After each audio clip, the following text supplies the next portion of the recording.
Next heading डालो gravitational field lines of force.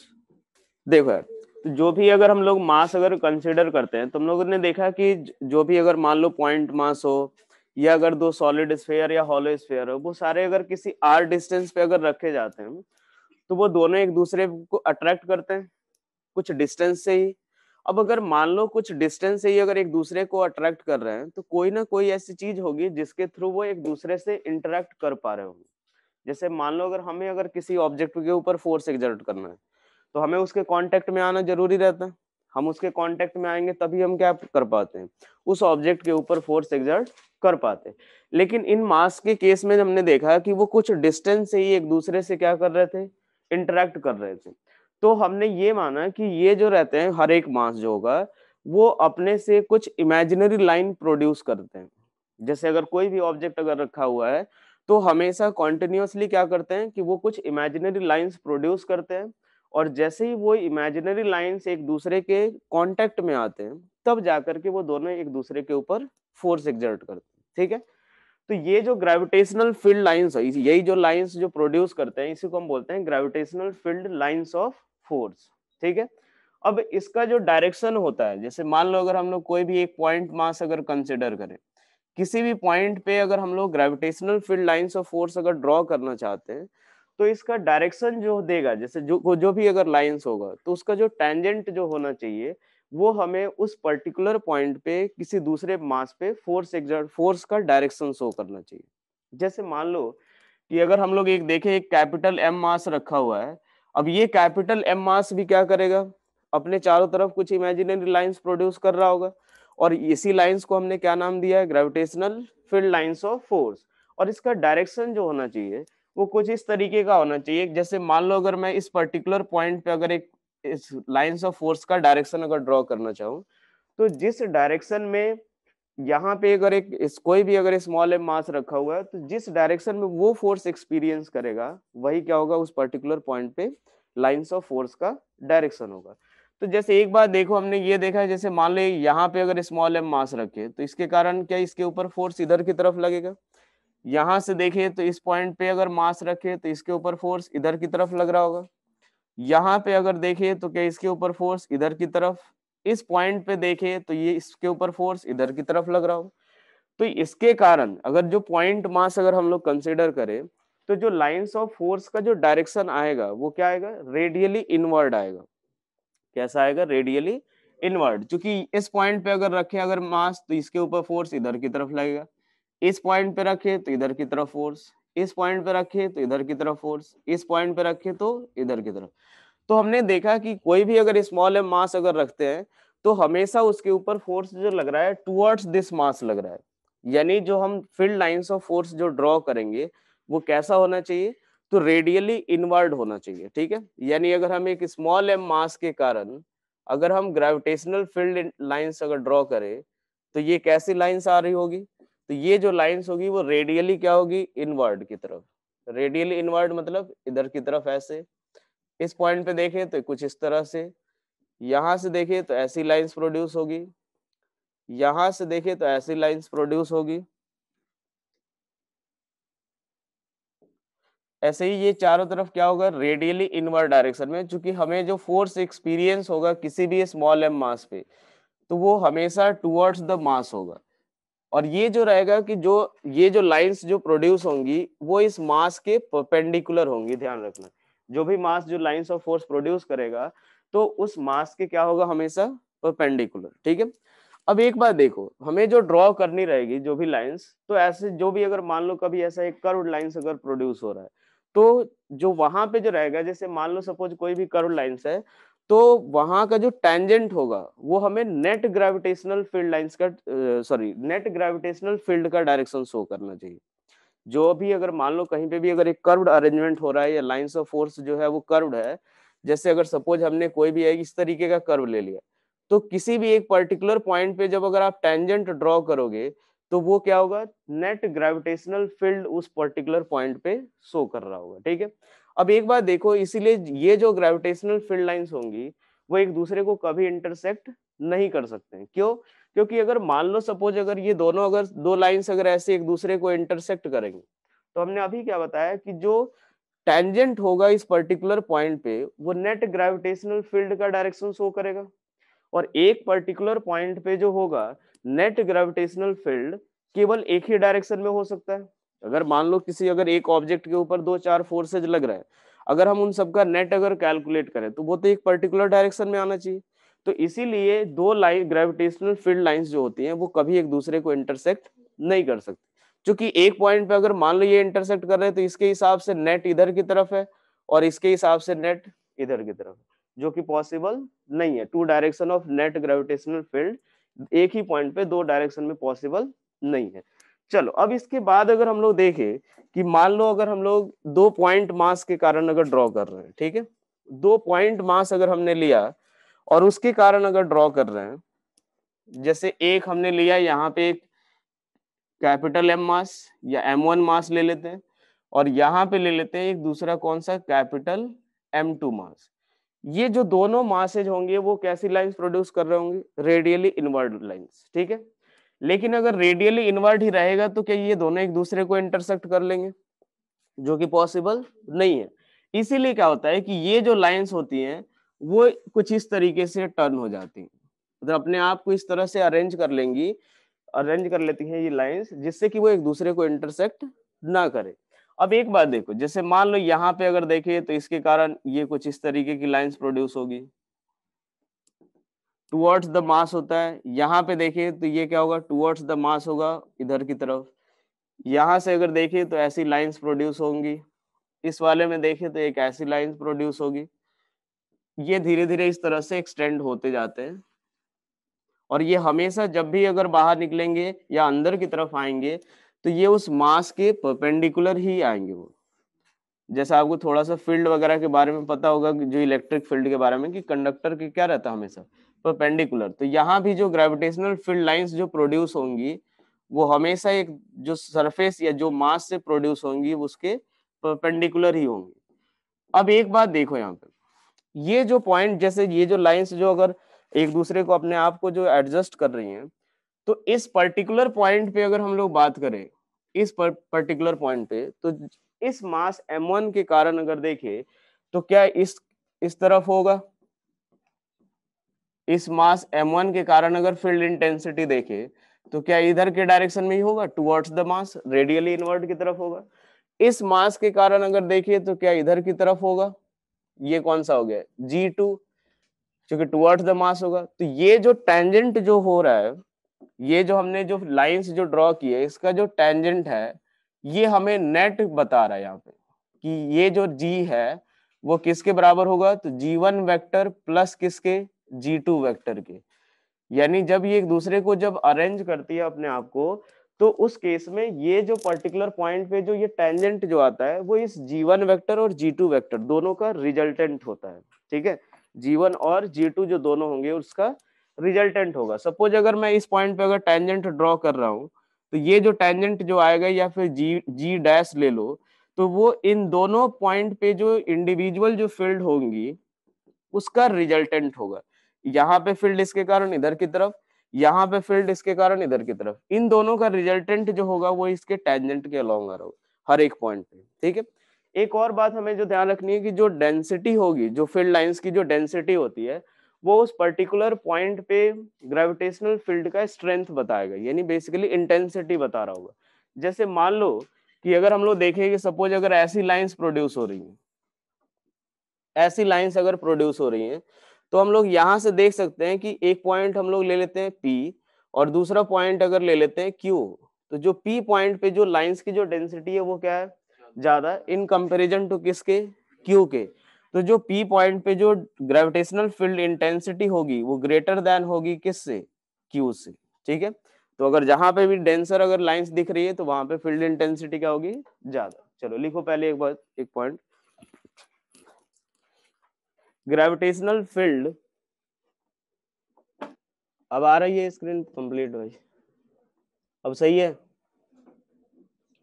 चलो लिखो, gravitational field can also be represented by, gravitational field, gravitational field can also be represented by field lines of force by gravitational field lines of force. यहाँ से एक चीज देखो, इस ये जो लाइंस होती है इनको लाइंस ऑफ फोर्स हम इसीलिए बोलते हैं क्योंकि इसका जो टेंजेंट होगा वो किसको शो करेगा कि स्मॉल एफ मास पे जो फोर्स का डायरेक्शन लग रहा होगा, फोर्स जो लग रहा होगा उसका डायरेक्शन। मैग्नेटिक फील्ड को हम मैग्नेटिक लाइंस ऑफ फोर्स नहीं बोल सकते, क्योंकि अगर आपको थोड़ा बहुत अगर याद होगा तो जो फोर्स लगता है, जो भी मैग्नेटिक फोर्स जो लगेगा वो क्या फील्ड लाइंस के परपेंडिकुलर लगता है। तो अगर कहीं पे ये लिखा हुआ है कि मैग्नेटिक लाइंस ऑफ फोर्स, तो वो गलत है, वो मैग्नेटिक फील्ड लाइंस है, हम उसको वो चीज नहीं बोल सकते। लेकिन इलेक्ट्रिक फील्ड लाइंस को हम इलेक्ट्रिक फील्ड लाइंस को हम बोल सकते हैं लाइंस ऑफ फोर्स, लेकिन मैग्नेटिक के केस में हम ये चीज नहीं कर सकते। ठीक है, जनरली आपको कहीं ना कहीं दिख जाएगा लिखा हुआ मैग्नेटिक लाइंस ऑफ फोर्स, लेकिन वो एक्चुअल में थोड़ा गलत होता है। ठीक है, चलो लिखो gravitational field lines, gravitational field lines are also called lines of force. Gravitational field lines are also called lines of force because the tangent of it gives the direction of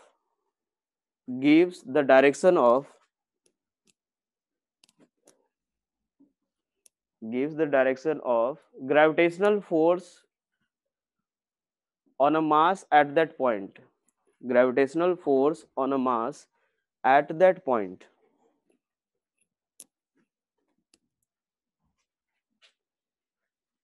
चलो उसके बाद लिखो two gravitational field lines cannot intersect.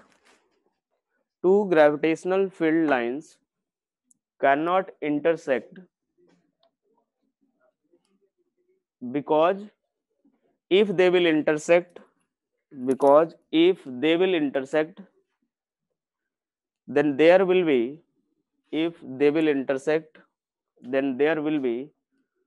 two direction of net gravitational field. There will be two direction of net gravitational field at that point, which is not possible. चलो एक और point लिख लो, the density of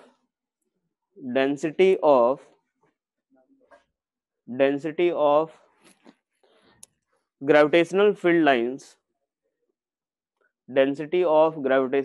lines is proportional to gravitational field strength at that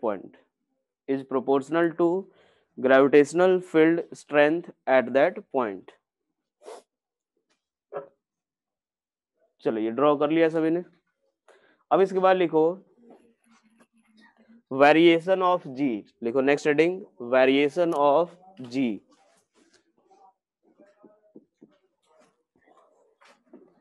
चलो अब इसमें तीन case आएंगे हमारा, एक आएगा कौन सा कि अर्थ सरफेस के ऊपर फाइंड करते हैं, दूसरा किसी h हाइट पे, और तीसरा हम लोग कंसिडर करेंगे कि कुछ इनसाइड द अर्थ अगर देखें तो। ये अगर मान लेते हैं हम लोग,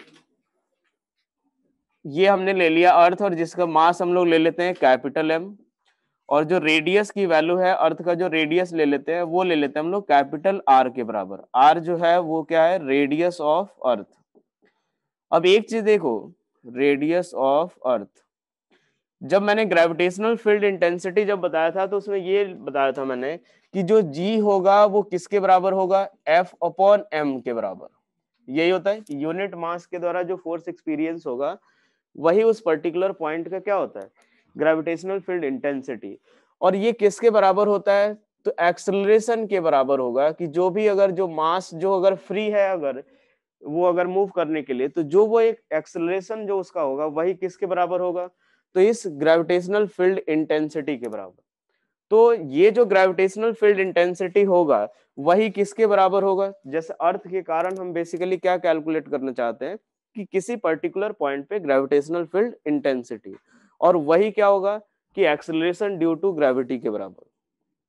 यही होगा, क्योंकि जी जो होगा, जैसे मान लो अगर किसी पर्टिकुलर पॉइंट पे अगर हम एक्सेलरेशन निकालेंगे, जो भी एक स्मॉल एम मास होगा, वही उस पर्टिकुलर पॉइंट का क्या होगा, ग्रेविटेशनल फील्ड इंटेंसिटी भी होगा, और वही क्या होगा, एक्सेलरेशन ड्यू टू किसके कारण, अर्थ के कारण। ठीक है, तो पहला केस हम लोग देखते हैं कि कौन सा, कि अर्थ सरफेस के ऊपर, अगर एट सरफेस अगर देखे, एट सरफेस ऑफ अर्थ, अगर सरफेस ऑफ अर्थ पे देखे तो यहां से अगर कोई भी एक स्मॉल एम मास रखा हुआ है, तो वो मान लेते हैं कि वो कितना फोर्स एक्सपीरियंस कर रहा है, तो जो फोर्स एक्सपीरियंस करेगा वो किसके बराबर, m इंटू ए के बराबर, और यही किसके बराबर होगा, तो g into capital M small m upon किसके, आर स्क्वायर के बराबर, यही हो रहा होगा। जो इनके बीच का जो फोर्स होगा, चूंकि आउटसाइड पॉइंट के लिए हमने देखा है कि सॉलिड स्फीयर किसकी तरह बिहेव करेगा, एक पॉइंट मास की तरह, तो इसके कारण जो फोर्स ऑफ इंटरेक्शन होगा वो किसके बराबर, G capital M small M upon R square, और यही जो होगा वो m इंटू किसके बराबर, g के बराबर, जो g क्या है, acceleration due to gravity on earth surface. ठीक है, और यहां से हम लोग देखते हैं कि ये किसके बराबर होगा, तो g into capital M small M upon कितना, आर स्क्वायर के, और ये जो स्मॉल जी की वैल्यू आएगी वो किसके बराबर, तो जी इंटू कैपिटल एम अपॉन कितना, आर स्क्वायर, और इसी की वैल्यू किसके बराबर आती है, तो 9.87 के बराबर, या 9.8 याद रख लो बस, 9.8 मीटर पर सेकेंड स्क्वायर। ये हमारा कौन कहाँ पे है, अर्थ सरफेस पे। सेकंड केस हम लोग देखते हैं, केस 2, कि at a height h, at a height h above the earth surface, h above earth surface, अगर अर्थ सरफेस से h हाइट ऊपर अगर हम लोग देखें, तो उस केस में हम लोग मान लेते हैं कि ये हमने ले लिया, ये हमने ले लिया अर्थ, और इसका रेडियस किसके बराबर है, तो कैपिटल R ले लेते हैं, और यहां से h हाइट ऊपर हम लोग क्या कैलकुलेट करना चाहते हैं, एक्सेलरेशन ड्यू टू ग्रेविटी, ये मास ले लिया हमने कैपिटल M, तो जो फोर्स एक्सपीरियंस होगा वो F इक्वल्स टू किसके बराबर, m इंटू ए, और ये किसके बराबर होगा, क्या बाहर वाले पॉइंट के लिए फिर से ये क्या किसकी तरह बिहेव करेगा, पॉइंट मास की तरह, तो इनके बीच का जो फोर्स लगेगा वो किसके बराबर, तो G capital M small m upon कितना, R प्लस H का होल स्क्वायर, और यहाँ पे मान लेते हैं कि इसकी जो वैल्यू है वो हम लोग ले लेते हैं, एक्सेलरेशन की वैल्यू m इंटू कितना, g डैश के बराबर, m इंटू कितना ले रहे हैं, g डैश इक्वल्स टू किसके बराबर, तो g capital M small m upon कितना, r प्लस h का होल स्क्वायर। यहां से अगर g डैश की वैल्यू अगर हम कैलकुलेट करें, तो g डैश इक्वल्स टू, तो g into capital M upon कितना, यहां से देखो मैं क्या कर रहा हूँ कि आर स्क्वायर कॉमन ले रहा हूँ, आर स्क्वायर अगर बाहर की तरफ आएगा तो ये कॉमन लेंगे, तो ये किसके बराबर बचेगा, तो 1 प्लस एच बाई आर का होल स्क्वायर, यही होगा 1 प्लस एच बाई आर का whole square, G M by R square की वैल्यू किसके बराबर, जी, तो ये किसके बराबर आएगा, small G into 1 plus H by R का होल स्क्वायर, इसको क्या लिख सकते हैं, टू द पावर -2। जो बाइनोमियल एक्सपेंशन अगर हम लोग करते हैं तो 1 plus X to the power n का जो वैल्यू आती है वो किसके बराबर, तो 1 प्लस एन एक्स के बराबर। ये कब होता है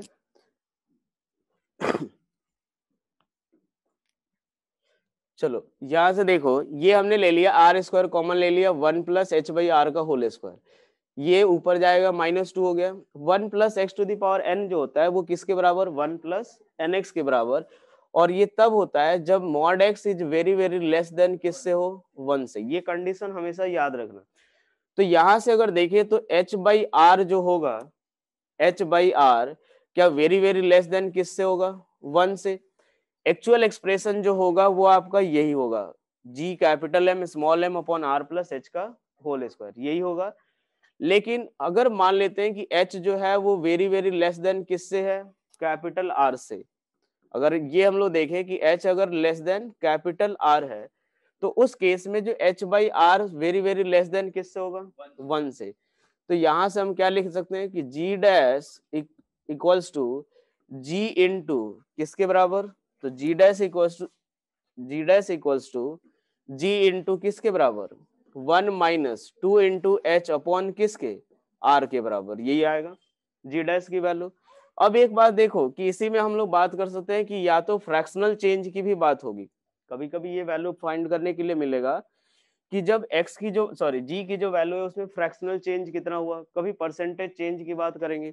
तो जो फ्रैक्शनल चेंज होगा तो यहाँ से हम क्या लिख सकते हैं कि g डैश और किसके बराबर, equals to g into G minus 2gh upon किसके, r के बराबर।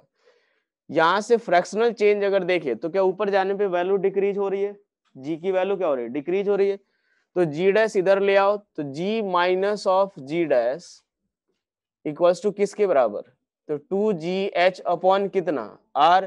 और यहां से अगर देखें तो डेल्टा g अपॉन g की जो वैल्यू आएगी वो किसके बराबर, 2h अपॉन कितना, r। और ये जो आता है इसको बोलते हैं हम लोग fractional change, fractional change in the value of g। ठीक है भाई। अगर परसेंटेज चेंज की बात करें तो delta g by G into 100 ये किसके बराबर होगा, तो 2 into H by R into किसके बराबर, 100 के बराबर। तो कभी कभी आपसे ये फ्रैक्शनल चेंज भी पूछा जा सकता है, कभी डायरेक्ट g की वैल्यू भी पूछी जा सकती है और कभी परसेंटेज चेंज की भी वैल्यू पूछ सकते हैं। ठीक है, ये कौन सा है fractional change, delta G by G. Simple, हमने कुछ ज्यादा फॉर्मूले नहीं याद रखने, यही वाला फॉर्मूला बस याद रखना है। बाकी हमें ये पता होना चाहिए फ्रैक्शनल चेंज का मतलब क्या है, बेसिकली डेल्टा जी अपॉन कितना निकालना है, जी। परसेंटेज चेंज में सीधा सीधा 100 से मल्टीप्लाई कर लो। ठीक है, चलो ये नोट कर लिया सभी ने, जल्दी करो। चलो नेक्स्ट हेडिंग लिखो इसमें, केस थर्ड। केस थर्ड हम लोग देख रहे हैं किसके लिए, कि डेप्थ के साथ कैसे वैरी करेगा।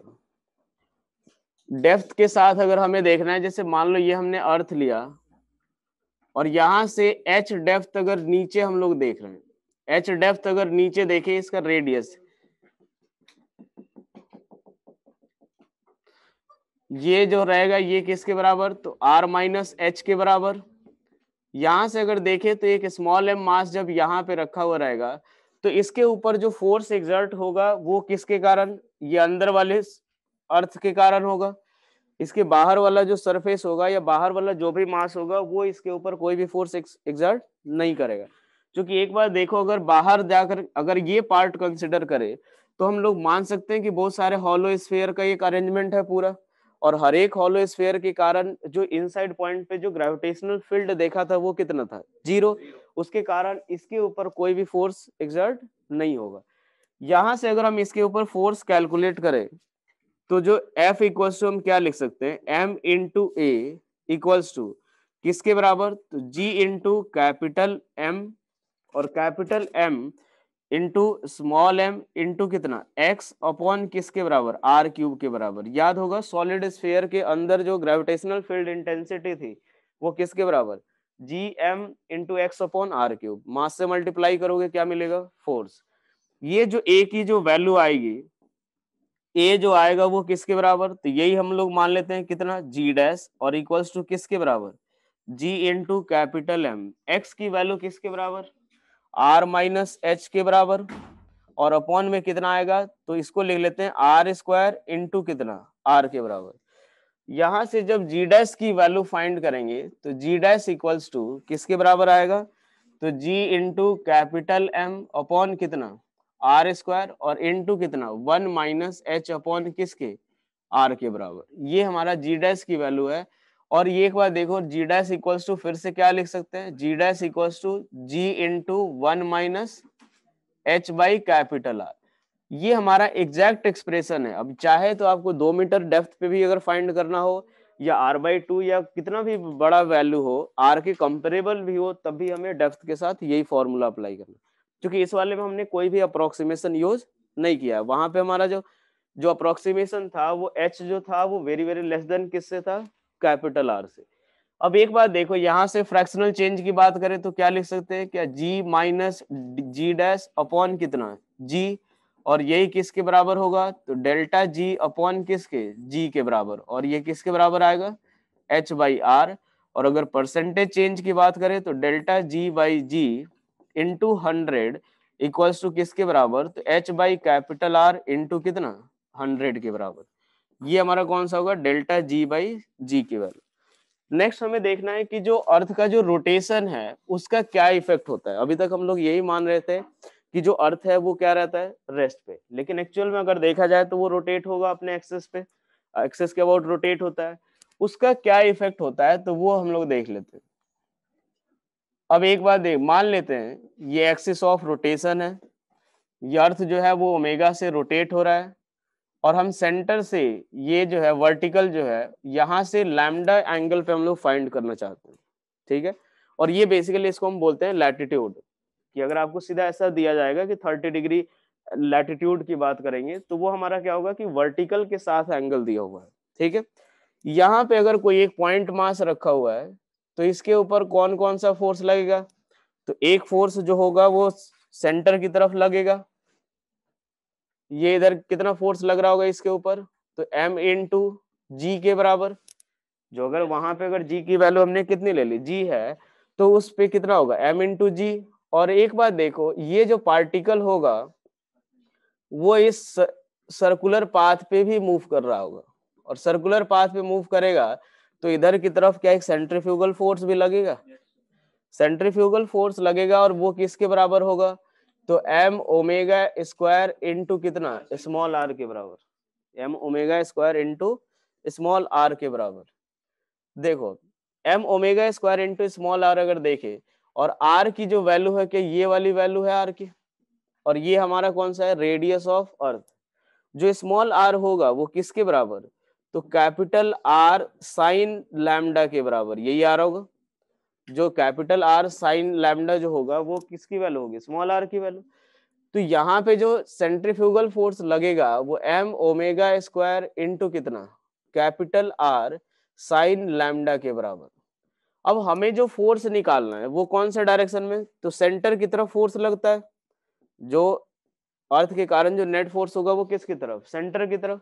तो m इंटू ए, और इसका भी एक कंपोनेंट आएगा, ये हमारा थीटा है, ये हमारा थीटा है, ये भी क्या होगा थीटा, यानी लैम्डा के बराबर। तो ये कितना होगा 90 माइनस लैम्डा, और ये किसके बराबर, लैम्डा के बराबर, यही आ रहा होगा। तो इसका एक कंपोनेंट जो इधर की तरफ आएगा वो किसके बराबर, m ओमेगा स्क्वायर r और इनटू कितना साइन लैम्डा के बराबर, यही आ रहा होगा। तो यहाँ पे जो एम ए की वैल्यू आएगी वो किसके बराबर, एम जी माइनस किसके बराबर, तो m ओमेगा स्क्वायर इनटू कितना capital R sign square lambda, यही आ रहा होगा। जो स्मॉल r की वैल्यू पुट करे तो कैपिटल R साइन लैम्डा, तो ये कितना हो जाएगा capital R sign square lambda. यहाँ से जो a की जो वैल्यू आएगी वो किसके बराबर, तो g माइनस कितना आएगा omega square capital R sign square lambda. यहाँ से देखो कभी कभी आपको एक्सप्रेशन जो मिलेगा वो कॉस स्क्वायर लैम्डा भी मिल जाएगा किसी बुक में, तो वो बेसिकली वो जो थीटा ले रहे हैं वो हॉरिजॉन्टल के साथ लेकर गए। अगर हम वर्टिकल के साथ ले रहे हैं तो कितना आएगा G minus omega square R into sine square lambda. यहाँ से देखो कि अगर हम बात करें एट पोल पे, अगर पोल पे बात करें तो पोल पे जो लैम्डा की वैल्यू होगी वो किसके बराबर, पोल पे लैम्डा की जो लैम्डा की वैल्यू कितनी 0। तो यहाँ पे अगर देखे जी डैश इक्वल्स टू किसके बराबर, जी के बराबर। और यही अगर देखे कि एट इक्वेटर अगर देखते हैं, एट इक्वेटर अगर हम बात करें तो जो लैम्डा होगा वो किसके बराबर 90 डिग्री के बराबर। और यहाँ पे जो जी डैश होगा वो किसके बराबर, तो जी माइनस ओमेगा स्क्वायर इनटू कितना आर। एक बात देख सकते हैं कि जी डैश जी एट इक्वेटर जो होगा वो क्या होगा, लेस देन होगा किससे, जी एट पोल पे। यानी हम ये भी बोल सकते हैं कि जो पोल पे जो जी की वैल्यू होती है वो क्या होती है मैक्सिमम, पोल पे जी की जो वैल्यू होगी वो क्या होगी मैक्सिमम। चलो नोट करो इसको।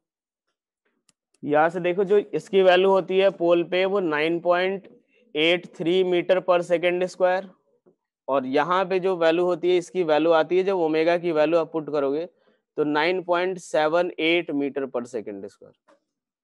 ये ओमेगा, जो ओमेगा की कैसे निकालेंगे, t equals to 2 pi by omega होता है time period, t equals to 2 pi by omega होता है। और ओमेगा इक्वल्स टू क्या लिख सकते हैं 2 पाई/t, और जो टाइम पीरियड होगा वो एक अर्थ के रोटेशन का कितना होता है 24 आवर्स, अपने एक्सिस पे तो उतनी देर में ही घूमती है, तो वो कितना आएगा 24 आवर के बराबर पुट करोगे तो ओमेगा की वैल्यू भी कैलकुलेट कर सकते हो। नेक्स्ट लिखो, इसके बाद नेक्स्ट केस हो गया ये।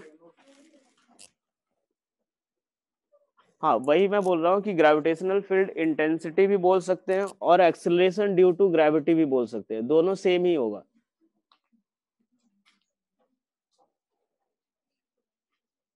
कौन सा पार्ट रिपीट करना है ये बताओ। जो ग्रेविटेशनल फील्ड इंटेंसिटी होगा वही एक्सेलरेशन के बराबर होता है और वही एक्सेलरेशन ड्यू टू ग्रेविटी भी लिखते हैं।